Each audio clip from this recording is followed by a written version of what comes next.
Dr. Sardella, your white paper does a great job in outlining the current state of U.S. API infrastructure and its potential effects on national security. Your paper discusses the vulnerabilities of U.S. pharmaceutical supply chain. In particular, you highlight our reliance on foreign sources for the active ingredients in our pharmaceutical drugs. Can you please share with the committee the potential risk or consequences that such a dependency poses to U.S. healthcare system? Two real risks that we experienced during COVID. The over-reliance on foreign manufacturers leave us vulnerable not just to demand shocks like COVID, but also supply shocks due to geopolitical tensions.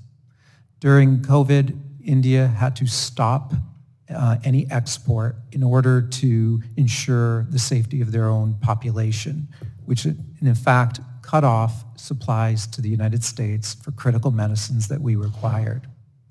Second, the chief economist in Beijing, we don't have to think it might happen, intimated that our drug supply chain was in fact a lever to ensure that we cooperated as a country on geopolitical issues ranging from trade to Taiwan.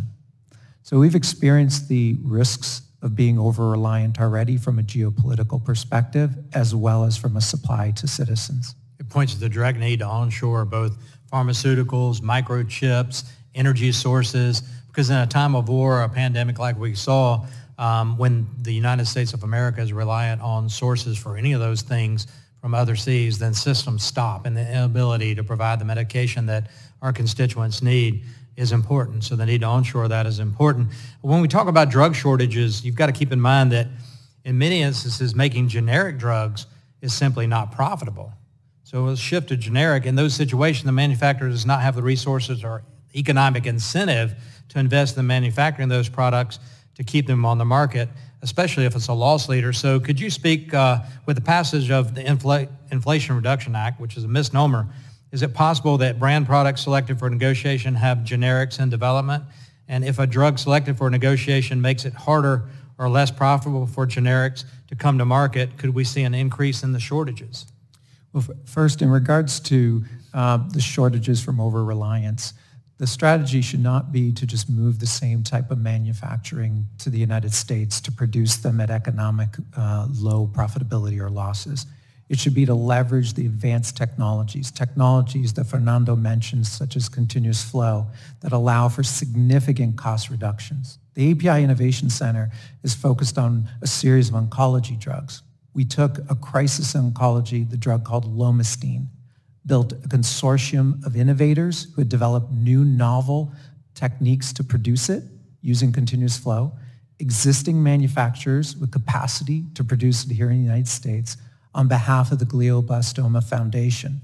It also engaged with critical entities such as Emerson that makes the control systems. It took numerous stakeholders.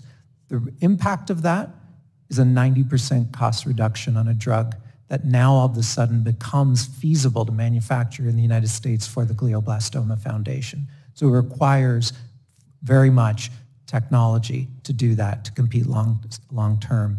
It also requires changing to incentivize that US-based manufacturer, allowing for changes in formularies and preferred drug list to in fact allow for that manufacturer with advanced technologies that are more environmentally favorable, less footprint, as well as economically more favorable to be chosen in the formulary. Is the hang-up to do that the FDA? There's numerous instruments that can be brought to bear that wouldn't require significant legislative change in regards to allowing it. So there's an ability to designate on those formularies what the requirements are for preferred drug.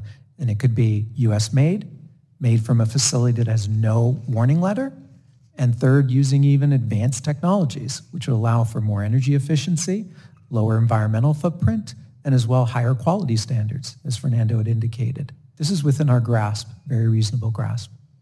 Thank you so much, Chairman. I yield back.